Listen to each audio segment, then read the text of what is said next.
उसने खिड़की से झांका तो देखा वो लड़की अब उसी की शक्ल में सामने खड़ी थी और उसके होठों पर खून की बूंदें चमक रही थी। नमस्कार दोस्तों, आपका स्वागत है आपके अपने चैनल मिडनाइट मर्मर्स में। अगर आपको हमारे डरावने, रहस्यमयी और रोमांचक किस्से पसंद आते हैं तो हमें सब्सक्राइब करना न भूलें। आपकी एक छोटी सी कमेंट हमें और भी बेहतरीन कंटेंट बनाने के लिए प्रेरित करती है, तो नीचे कमेंट करके बताइए कि आज की कहानी आपको कैसी लगी। और हाँ, अगर आप ऐसी ही भूतिया, खौफनाक और दिल दहला देने वाली कहानियां सुनना चाहते हैं तो चैनल को सब्सक्राइब जरूर कर लें और बेल आइकन दबाएं ताकि अगली बार जब कोई नई कहानी आए तो आपको सबसे पहले पता चले। आत्मा जो किसी भी इंसान के अंदर घुसकर उसका खून चूस जाती है। कहानी शुरू होती है एक सुनसान गांव भीलपुर से। भीलपुर गांव, जहां सूरज ढलते ही लोग दरवाजे बंद कर लेते थे। कहते हैं वहां रात को एक आत्मा घूमती है जो इंसान के अंदर घुसकर उसका खून पी जाती है। कोई उसे देख नहीं पाता क्योंकि वो किसी की भी शक्ल ले सकती है, यहां तक कि आपकी भी। इस गांव में 24 साल का एक युवक नीरज हाल ही में अपने मामा के घर रहने आया था। वो शहर से पढ़ाई करके लौटा था और यहां कुछ दिन आराम करना चाहता था, लेकिन गांव की वीरान हवाओं में एक डर छिपा था जो धीरे धीरे नीरज के चारों ओर गहराने लगा। रात के 2 बजे नीरज की नींद खुली। उसे ऐसा महसूस हुआ जैसे कोई खिड़की के पास खड़ा हो।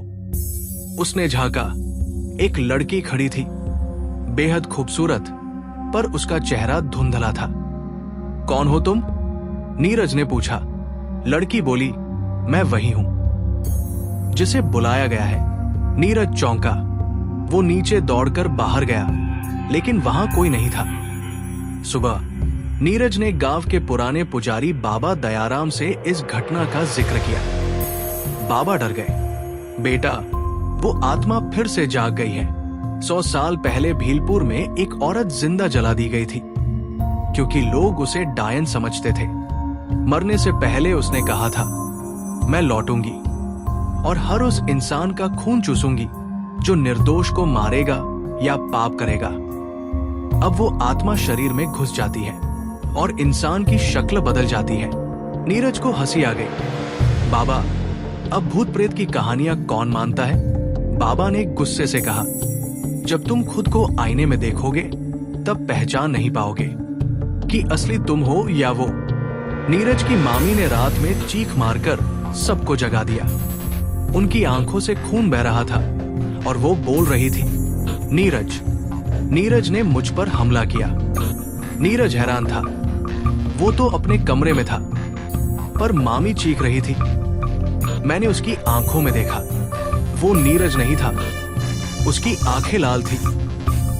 उसने मेरा खून पीने की कोशिश की। सबने समझा मामी को भ्रम हुआ है, लेकिन एक सवाल सबको सताने लगा। अगर नीरज ऊपर था तो नीचे वाला कौन था? तीसरी रात नीरज अपने कमरे में बैठा था। उसने दर्पण में देखा, लेकिन उस चेहरे में कुछ अलग था। आंखें सुर्ख थी, होठों पर हल्की सी मुस्कान जो डरावनी थी। नीरज ने अचानक बिस्तर से छलांग लगाई। उसने देखा कि आईने वाला चेहरा अब आईने में नहीं, उसके पीछे खड़ा था। नीरज पीछे मुड़ा, कुछ नहीं, पर जब वो मुड़ा, सामने आईना खाली था। नीरज उसमें दिखाई नहीं दे रहा था। अगले कुछ दिनों में गांव में 3 लोगों की मौत हो गई।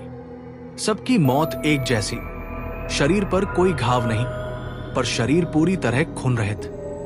डॉक्टरों ने भी हाथ खड़े कर दिए। नीरज अब डरने लगा था। उसे लगने लगा था जैसे वो समय के साथ खुद को खो रहा है। वो बातें भूल जाता, अजीब सपने देखता और कभी कभी उसके कपड़े खून से सने मिलते, लेकिन उसे याद नहीं होता कि ये हुआ कब। एक दिन नीरज को बाबा दयाराम के घर एक पुरानी डायरी मिली। ये डायरी उसी औरत की थी जिसे 100 साल पहले जलाया गया था। नाम था रत्ना। डायरी में लिखा था, मेरे खून की प्यास कभी नहीं बुझेगी जब तक कोई पवित्र आत्मा मुझे मुक्ति नहीं देगा। मैं तब तक इंसानों में घुसती रहूंगी जब तक कोई अपने पाप का प्रायश्चित न करे। नीरज को समझ आ गया, ये आत्मा कोई आम चुड़ैल नहीं, एक पीड़ित आत्मा थी जिसने पाप के कारण बदला लिया। एक रात नीरज ने तय किया कि वो रत्ना की आत्मा से आमना सामना करेगा। रात के तीसरे पहर वो उसी पुराने कुएं पर गया जहां रत्ना को जिंदा जलाया गया था। वहां उसने खुद को आईने में देखा और उस आत्मा से बात की, अगर तू वाकई न्याय चाहती है तो मुझे अंदर ले चल। मैं देखना चाहता हूं वो दर्द जो तुझे इतना खूंखार बना गया। अचानक एक तेज झोंका आया और आत्मा नीरज के अंदर घुस गई। नीरज एक अंधेरी जगह पर पहुंच गया। ये आत्मा की दुनिया थी। वहां उसने रत्ना की आत्मा को देखा, जलती हुई, तड़पती हुई। नीरज चिल्लाया, तू निर्दोष थी, लेकिन तू अब खुद राक्षस बन गई है। रत्ना की आत्मा रोने लगी, मुझे किसी ने आज तक समझा नहीं। सबने मुझे जलाया, मारा और मेरी आत्मा को पीड़ा दी। क्या मेरा गुस्सा गलत था? नीरज बोला, गुस्सा सही हो सकता है, लेकिन बदला लेने का तरीका गलत था। वो आगे बढ़ा और उसके जलते शरीर पर गंगा जल छिड़का जो उसने साथ लाया था। रत्ना की आत्मा चिल्लाई और एक तेज प्रकाश में बदल गई। सुबह नीरज को गांव की चौपाल पर बेहोश पाया गया, लेकिन उसके शरीर में अब हल्कापन था। उसकी आंखें शांत थी और आश्चर्य की बात, गांव की सारी हत्याएं रुक गई थी। मामी की आंखें ठीक हो गई थी। गांव के सारे बीमार लोग एक एक करके ठीक होने लगे। बाबा दयाराम बोले, उसने आत्मा को मुक्ति दे दी। नीरज जब गांव से शहर वापस जा रहा था, उसने ट्रेन की खिड़की से बाहर देखा। दूर खेतों में एक लड़की खड़ी थी, हूबहू उसकी जैसी दिखती थी और उसके होंठों पर फिर से वही खून की बूंदें थी। क्या रत्ना सच में मुक्ति पा चुकी थी या अब वो नीरज बन चुकी थी? अगर आपको हमारी कहानी पसंद आई तो इसे लाइक करें, अपने दोस्तों के साथ शेयर करें और हमारे चैनल को सब्सक्राइब करें। घंटी दबाना न भूलें ताकि अगली बार की रहस्यमयी कहानियां आप सबसे पहले देख सकें।